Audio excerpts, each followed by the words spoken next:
de la producción de soja transgénica en Argentina. Y no solo eso, la producción de soja extendió las fronteras de la agricultura arrinconando a la ganadería y la lechería, amenazando de extinción otros cultivos como el algodón o la caña y llevando a la deforestación a zonas de montes y selvas vírgenes. Nuestro país y, sobre todo, las arcas fiscales administradas por el gobierno kirchnerista, están atravesando lo que se ha dado en llamar la bonanza de la soja. Esta definición refiere al cambio drástico, enorme que se ha producido en nuestra producción agrícola en los últimos años y que se caracteriza por el avance incontenible de los cultivos de soja y de la exportación del grano y sus subproductos. Cifras que aturden, de millones y millones de toneladas de soja, de millones y millones de dólares y de impuestos que, como retenciones, ingresan al Estado son demostrativos de ese cambio, que intentaremos analizar en esta nota elaborada con la colaboración de Jorge Ruggi, del Grupo de Reflexión Rural. La extensa planicie de la Pampa Argentina hace apenas un siglo que es explotada en actividades agropecuarias y fue la fuente de riquezas más importante del país, ya sea en la producción de carnes o cereales.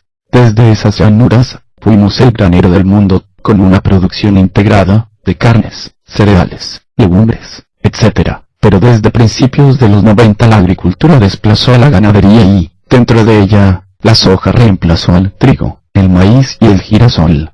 Nos encaminamos a transformarnos en un exitoso país de monocultivo, es decir, sojero. Y no solo eso, la producción de soja extendió las fronteras de la agricultura arrinconando a la ganadería y la lechería, amenazando de extinción otros cultivos como el algodón o la caña y llevando a la deforestación a zonas de montes y selvas vírgenes, desencadenando cambios irreversibles en nuestros campos y en todos los órdenes de su actividad.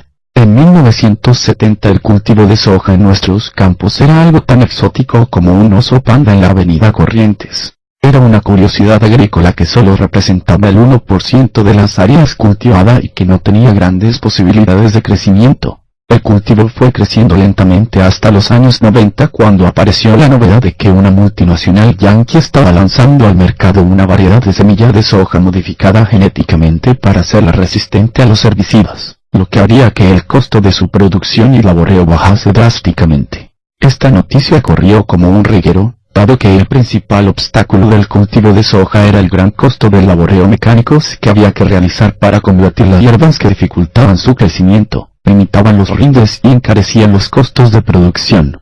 Pero la soja transgénica no sería, precisamente, maná que caía del cielo. ¿Qué es la soja transgénica? Las modificaciones genéticas introducidas a la semilla de soja le ha conferido resistencia a un herbicida llamado glifosato. El glifosato es un veneno para hierbas y plantas que mata a la mayor parte de las especies, incluyendo a la soja no transgénica, y que, por lo tanto, no podía ser aplicado a los cultivos, ya que los mataba. Existen sin embargo unas pocas bacterias que pueden resistir naturalmente al glifosato sin sufrir serios daños. Una vez que se pudo aislar el gen que le daba resistencia y protección a esas bacterias, los científicos lo introdujeron en la soja mediante ingeniería genética, creando la soja transgénica resistente al herbicida más poderoso, al veneno mortal. De esta manera, cuando se aplica glifosato no se destruye la soja transgénica y se controlan así las malezas que dificultan el crecimiento de la soja sin ser necesario mayores laboreos, ni gastos en maquinaria, combustible, etc. Los productores adoptaron la soja porque su cultivo es más barato y les deja más ganancias con cuidados mínimos, poco personal, poca maquinaria y poco combustible. Así fue como, en solo 7 años, la superficie sembrada con soja pasó de 800.000 hectáreas a 20 millones, o sea creció 25 veces. Hoy la Argentina es el segundo productor mundial de soja, después de y el 60% de la producción agrícola de nuestro país es la soja transgénica. Casi toda la soja producida es exportada, a países del primer mundo, en grano, o a China en grano o como subproductos. El 70% se exporta sin procesar y el resto se transforma en harina o aceites antes de ser embarcado. Hemos dejado de ser el granero del mundo para pasar a ser el país forrajero de los animales del primer mundo, criados en establos en base a nuestra soja y a expensas de la fertilidad de nuestros suelos. El dueño de la chancha, Monsanto, una multinacional yanqui, tiene la patente tanto de la semilla transgénica como del herbicida, con lo que ha cerrado un negocio monopólico y altamente rentable.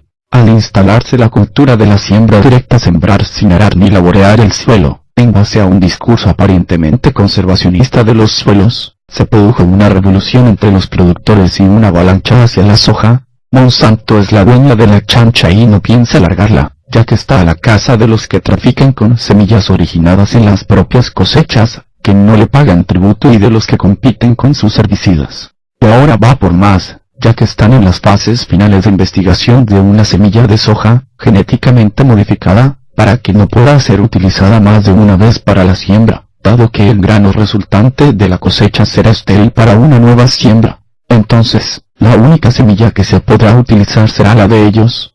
De este modo, el cerco se cerrará definitivamente y solo Monsanto tendrá la llave de la puerta. Por eso uno no puede sorprenderse por el hecho de que el principal auspiciante del boom sojero sea, precisamente, esta empresa monopólica. El campo vacío ahora, todo el trabajo se hace con una sembradora, que raspa el suelo, deposita la semilla y los fertilizantes en una sola pasada y al trabajar menos la tierra se emplea menos personal y menos combustible y aumentan los rindes económicos. La siembra directa de soja reduce el trabajo de los agricultores e impulsa la inversión en máquinas sembradoras más grandes y más rápidas, cuyo precio es cada vez más elevado. Como los agricultores con campos pequeños no ganan lo suficiente para seguir en esa carrera vertiginosa por los rindes, tienen que arrendar o vender sus campos a los grandes productores, a los grandes capitalistas, generando mayor concentración de la propiedad de la tierra y el abandono del campo de miles y miles de familias, sin trabajo, tierras ni esperanzas. Este modelo agrario generó la expulsión del pequeño propietario y los pueblos del interior van quedando poblados por fantasmas cuando antes había un ejército de personas trabajando y viviendo de un campo diversificado. Desde 1990 hasta 2002 desaparecieron 60.000 establecimientos agrícolas medianos y pequeños, a un promedio de 2 establecimientos que cierran por día. Con el cierre de huertas y granjas y de pequeñas chacras absorbidas por el boom sojero, se deja de producir una enorme cantidad de alimentos básicos como legumbres, hortalizas, y cereales de alta calidad. Muchos productores lecheros han debido arrendar sus campos para el cultivo de soja, y en los últimos 2 años miles de tambos fueron cerrados, enfrentando la producción láctea a un horizonte sombrío. La región algodonera del norte argentino daba trabajo a miles de familias durante la cosecha manual, pero los productores algodoneros se volcaron al cultivo de soja transgénica y, al desaparecer el algodón, los recolectores pierden sus trabajos y se concentran, desocupados, en las afueras de las grandes ciudades. En estas regiones, 6 de cada 10 adultos ya no tienen trabajo, se amontonan en los suburbios pobres y, en el mejor de los casos, reciben un subsidio de 150 pesos. Cientos de miles de trabajadores rurales fueron expulsados de los campos donde siempre vivieron y en los próximos años, su número seguirá aumentando ya que la industria urbana, destruida por el menemismo, no puede ayudar a los expulsados del campo. Así los suburbios de las grandes ciudades ven crecer los asentamientos en el hambre, la indigencia, la violencia y...